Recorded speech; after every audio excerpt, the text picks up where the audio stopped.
I'm Owen Bigland. This is the Inside Edge video blog. Okay, interesting article in the February 21st issue of the Wall Street Journal. As you guys know, I've been a long-time subscriber to the Wall Street Journal. One of the best bargains going. If you're Canadian, I think it's about $80 a year for a full digital subscription. I get lots of great stuff in there. One of the things I do enjoy too is the message boards, the comment section in the Wall Street Journal is always good too, because they've got, hundreds of thousands of subscribers. They're generally a well-heeled subscriber base that subscribes to the Wall Street Journal, generally a little older. A lot of wealthy people read the Wall Street Journal, successful business people that have got a long time in the markets, both in real estate and the stock market, because Wall Street Journal does a lot of coverage on the real estate market as well. They've got a very robust real estate section in there as well. But this story was on crypto investors, young millennials investing in crypto, but it was more than that. It really was a story about how young people are investing their money these days and how much risk they're taking and how they've given up on the more conventional ways to grow your wealth, which is the stock market as well as buying and holding real estate.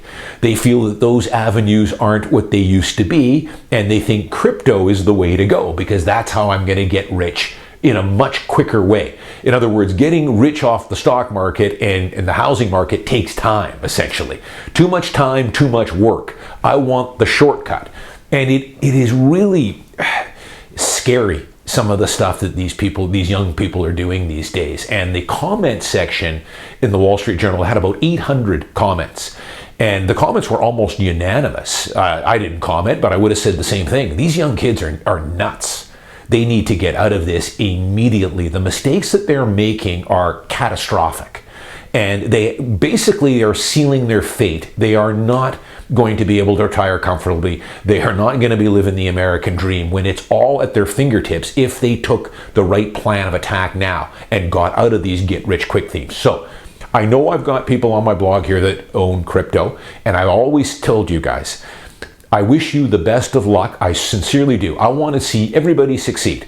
As you know, though, I do not invest in crypto. I never have and I never will. It just doesn't meet my investing criteria. I'm already a multimillionaire, and crypto, I cannot figure it out. Not that I've spent too much time on it. I put it into that too tough to figure out pile. Plus, an investment is only as good as what's out there currently available that I do understand. And I do understand, I'm an expert in real estate, and I do understand the stock market. Those type of things you can analyze, you can look at it. With real estate, it's tangible. With crypto, there is no way to analyze what you're investing. There's no income statements. There's no financial statements. There's nothing. So for that reason, what I would say to you guys that are invested in crypto, please do not make it anything more than 5% of your total investable assets. 5%. And that's what Wall Street Journal would tell you, what any expert would tell you. If you've got a little bit of mad money you can afford to lose, because you probably will, then you go ahead, put it in crypto, and I wish you the best of luck. But it talks about, some individual investors are still enduring enthusiasm for crypto. It stems from a sense that the traditional routes to wealth are blocked off. Investors are studying their behavior. Those everyday investors say that the traditional paths, such as earning income, investing long-term in stocks and ETFs, and buying real estate, seem less accessible and less lucrative than crypto, even with the significant risks they're taking by investing in crypto. It talks about a guy, Jordan Johnson, 30 years old, from Mesa, Arizona. Was in the banking industry. He took jobs at a bank, has a university education, but his pay stalled at $55,000 a year, and he lost patience with a salaried work path to wealth. Started buying crypto in January of 2022 to make quick profits. He poured all his money into several digital currencies, some $90,000 that he pulled together from his savings and proceeds from selling his house and a business loan. Long story short, he says, I took some leverage and I just kind of went gung-ho, Mr. Johnson said. And anyways, long story short, his timing was disastrous. One of the currencies plummeted in price and a pair of coins, Terra USA and Luna, collapsed. Most of his investment has been lost, but he hasn't lost hope. That's the thing. He's regrouping and has now started to buy Bitcoin. His problem was with these other coins, those weren't good, but now I've learned my lesson. I'm going to go with Bitcoin. Gee, the comment section, listen, there's some pretty wise people reading the Wall Street Journal. Not all of them. There's some nut jobs in there. But for the most part, when you get a 99.9% consensus that you're nuts and get out of this stuff, you probably should take heed, or at the very least, limit yourself to no more than 5%, not 110 or 120% like a lot of these young people are doing. They're not only putting everything in, they're leveraging it and borrowing money to put it in. That is a recipe for disaster using leverage. Especially, it's a recipe for disaster in real estate and buying good, high-quality blue chip stock. It's really a disaster on something as speculative as Bitcoin. But the comments, in this article, it talked about how a lot of lower-income investors have been putting money into Bitcoin and these blockchain technologies, many of which apparently have high interest rate credit card debt. So here they've got a credit card debt balances at 20% or 25%, and they're investing in Bitcoin.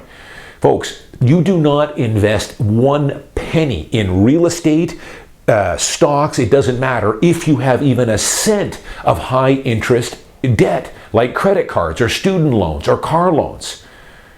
I mean, if you've got a credit card balance at 20%, why would you be investing in anything?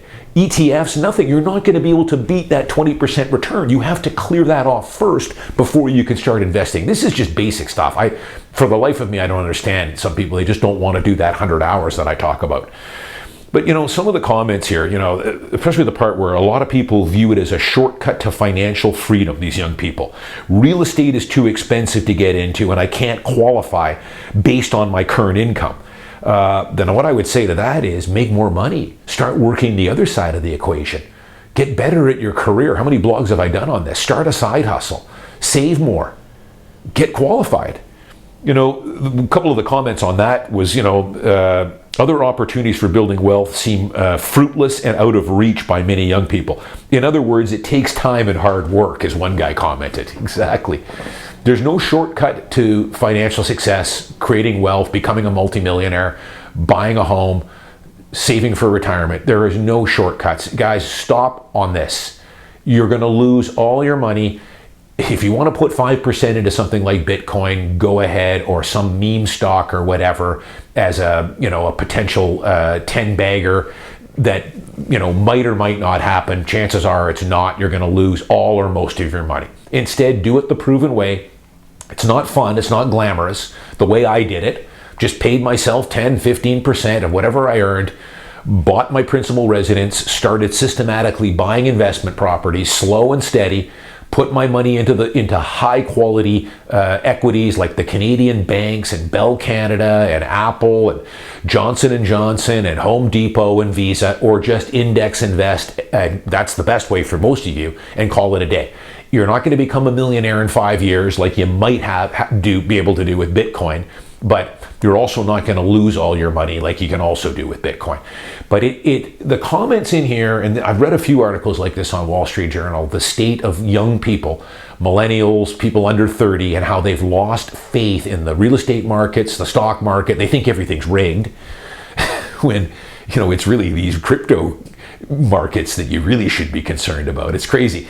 They think that buying 100 shares of Pepsi or Coca-Cola is rigged, but buying these Bitcoins isn't rigged. It's nuts. It boils down to this. There are no shortcuts in life. Same thing if you want to get in shape, want to learn how to play the guitar, it's all the same. You're going to have to put the time and work in. And you see, the shortcuts, the attraction to these people in this, it all boils down to they don't want to work. It's an easy, simple way to try and get rich quick. And it's been around forever. And these people will continue to get their heads handed to them, and they'll never learn. There'll be another whole new batch of people that will come along to take their place. That's just the way life is. I try and tell you guys on my Saturday blogs here and on my Tuesday blogs, there's no shortcuts here. Just do it the way I did it, how I became a multimillionaire at a young age. Nothing special. I'm no smarter than anybody else. I just set a game plan and learned from the best. I had some great mentors that told me how it's done right. And you guys can do it too. But you see, these people, everyone's always looking. Nobody wants, one guy pointed out, nobody wants to get up at 4:30 or 5 o'clock in the morning. Nobody wants to start taking night classes to get better at their career. Nobody wants to start their own business, because with that comes a lot of uncertainty. It's a lot of sleepless nights, a lot of stress, a lot of worry. That's what comes with the territory with that going that route.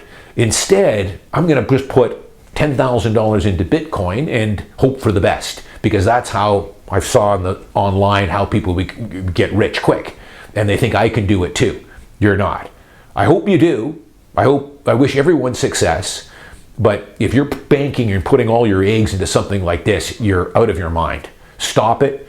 Do it the right way. Start by buying my book. I don't promote my book all that much. Go on to Amazon, look up my book, $9.99. That'll give you your good introduction, and then put the 100 hours in to learn the basics. That's all you'll need to do. Index invest through low-cost ETFs. Buy your principal residence sooner than later. Get off that renter treadmill and limit this kind of stuff in highly speculative investments like Bitcoin and meme stocks and all that to no more than 5% of your investable assets, max. I'm Owen Bigland. As always, thanks for watching. Have a good weekend. See you next week.